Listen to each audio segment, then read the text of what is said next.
Alors, pourquoi est-ce qu'il est important de travailler sur les tableaux et qu'on je vous parle de logiciels statistiques? Parce qu'évidemment, les procédures statistiques qu'on va utiliser dans le cadre de la 3e année sont des procédures qui vont fonctionner sur des gros tableaux de données. Donc jusqu'ici, vous avez utilisé des procédures, par exemple le t2student pour échantillons indépendants, vous permet de comparer les moyennes de 2 groupes. Donc c'est assez limité en termes de données, d'accord? C'est 2 groupes avec 10, 20, 30, 40 sujets, mais c'est quand même assez limité en termes de variables.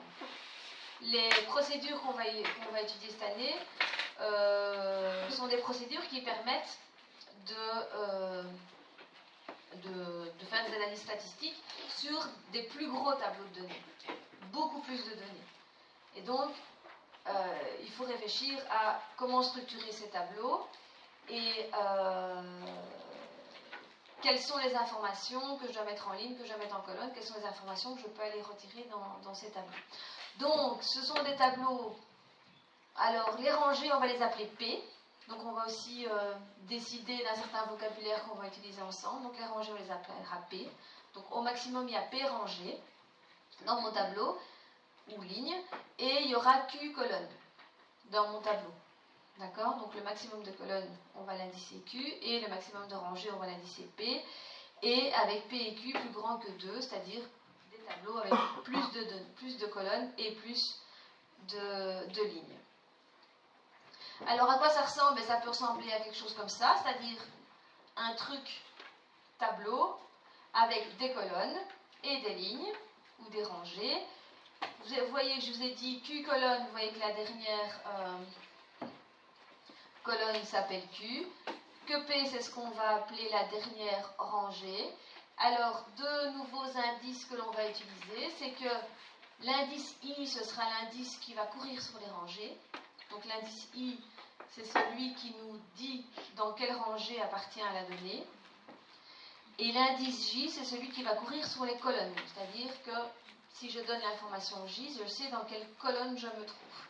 Donc un tableau de ce style-là, si je veux situer une donnée à l'intérieur de ce tableau, il faut que je puisse dire à quelle colonne la donnée appartient et à quelle rangée elle appartient.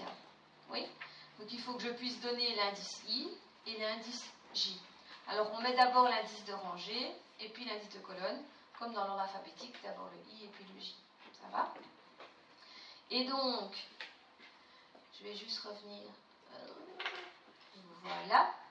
Je reviens en arrière. Donc vous voyez qu'une donnée à l'intérieur de ce tableau, on va l'appeler X, indice IJ. Comme ça, je sais à quelle ligne elle appartient et à quelle colonne elle appartient. Ok, je reviens en arrière. Donc, important, I c'est l'indice de rangée, J c'est l'indice de colonne, G, Q colonne maximum et P rangée maximum. Alors, souvent, dans la plupart des tableaux, vous verrez qu'en fait, une rangée, ça correspond à un individu statistique. Alors, un individu statistique, c'est l'entité sur laquelle j'ai pris des informations, sur lesquelles j'ai fait des mesures. Mais donc, cette entité statistique, ça peut être un groupe de sujets. Donc, chose importante, c'est qu'un individu statistique, ce n'est pas toujours un sujet humain. Ça peut être un groupe de sujets humains. On pourrait imaginer que vous vouliez comparer des classes de différentes écoles et que vous recueilliez des informations et que par classe, vous fassiez une information globale. Et donc, si cette information globale, vous la rentrez dans un tableau statistique, eh bien, votre individu statistique, c'est l'ensemble de la classe. Ça va? Donc, ce n'est pas toujours une personne, un sujet humain. Mais donc, une rangée, c'est un sujet humain, et vous voyez que, une rangée, c'est un individu statistique, et une colonne correspondra à une variable ou à une mesure. Donc, si je prends l'ensemble des données qui se trouvent dans une rangée, eh bien, je parcours l'ensemble des mesures ou des valeurs de variables pour un individu statistique ou un ensemble d'individus. Si je parcours une colonne, eh bien, je parcours une mesure particulière d'un ensemble d'individus statistiques. Ça va? Ça va toujours? Chose importante aussi dans le vocabulaire qu'on utilisera après, c'est la notion de case. Ce que je vais appeler une case, c'est ce qu'il y aura à l'intersection d'une ligne et d'une colonne. Attention que, pourquoi j'insiste là-dessus, c'est parce que dans les logiciels statistiques, parfois on parle de case. Case, qui s'écrit exactement de la même manière, ça n'a rien à voir avec ma case ici. Le case dans le logiciel statistique, c'est l'individu statistique lui-même, ça va?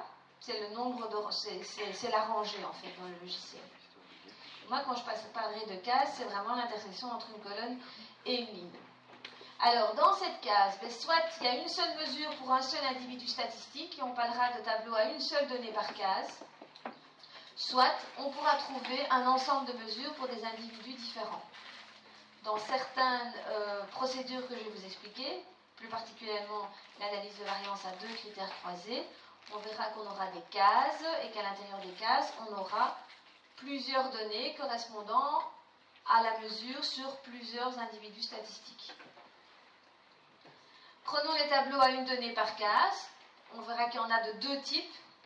Les tableaux multivariés et les tableaux univariés. Multivariés, c'est-à-dire qu'il y a plusieurs variables indépendantes ou dépendantes dans notre plan expérimental. Univariés, il y a une seule variable indépendante à plusieurs niveaux. Et donc, ce ne sera pas le même type de tableau.